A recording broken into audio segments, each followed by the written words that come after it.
Hey people, it's Wednesday the 16th of August and I'm doing a pre-show or pre-chat video.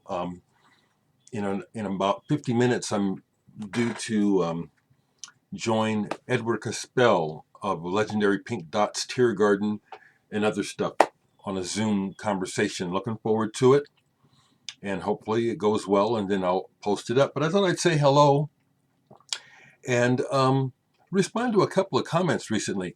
Russ Gentili, I appreciate you and I know you appreciate me, but I have to tell you that maybe you don't understand the creative process.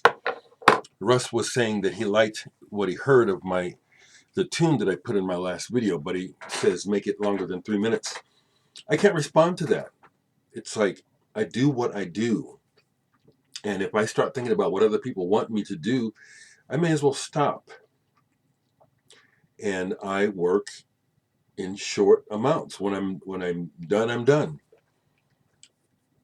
Really not much more to explain except to say that if you are a creative person, then you'll understand that this is how I work. Some people work in long form. I have some things that are long, but mostly what I do, that's how it feels to me. So that's the way I do it.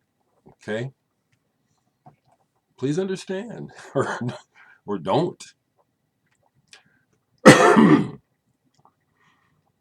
Something else. There was something else. I want to acknowledge this, that we are in. Yesterday, August 15th, was the day that Woodstock started in 1969. 3-day event, so this would be the second day of it going on. I,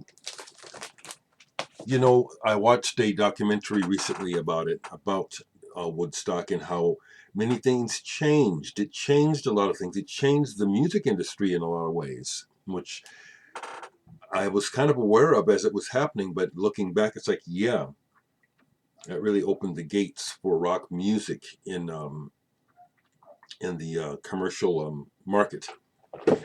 But I had a chance to go. Now, this is interesting. I live in Omaha, and this is before the internet. Somehow, word of mouth made it to Omaha. I've mentioned this before. An old friend of mine, um, she wasn't a girlfriend. We were very close. Chris. Um, she tried to get me to go to Woodstock with her. I remember this clearly. I asked my mom and everything, and there was no way my mom was going to let me go. By with no adults to New York State with this other. I think we were both 14, 13, 14 at the time. But it wasn't BS because my friend Chris, she actually went, made it to Woodstock, made it to the concert, and made it back in one piece as an adolescent girl. I mean, I already had a lot of love and respect for Chris before that. But when she came back intact, she was like many of us, a child, a survivor of childhood of abuse of all types. So she was pretty tough. But that was mind blowing that she could do that.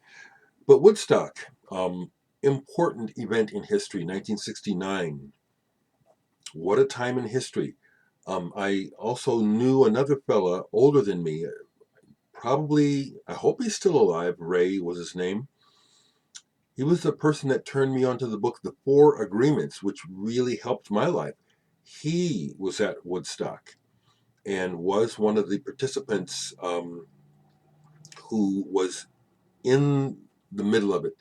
Took the acid, did the whole 9 yards, and it was reflected in how he was as a person, which I liked. I liked Ray quite a bit.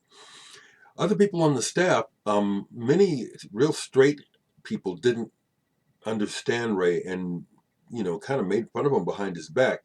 But Ray was really effective in his work. He worked with homeless You know, that was his department. Oh, actually, it wasn't. No, it was jobs. But he also had real good acumen with working with people on the streets. So I just wanted to mention that about Woodstock. Important event in history.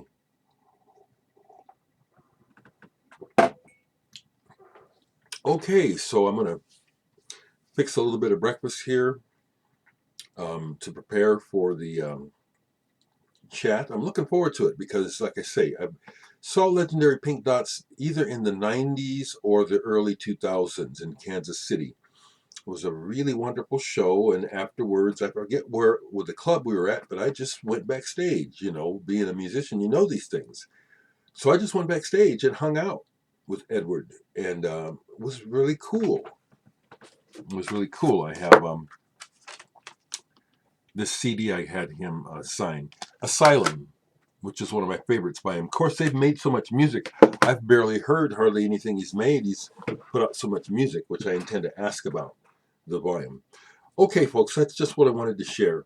And like I say, I intend to put up the chat with Edward later today. Let me know how you're doing, folks.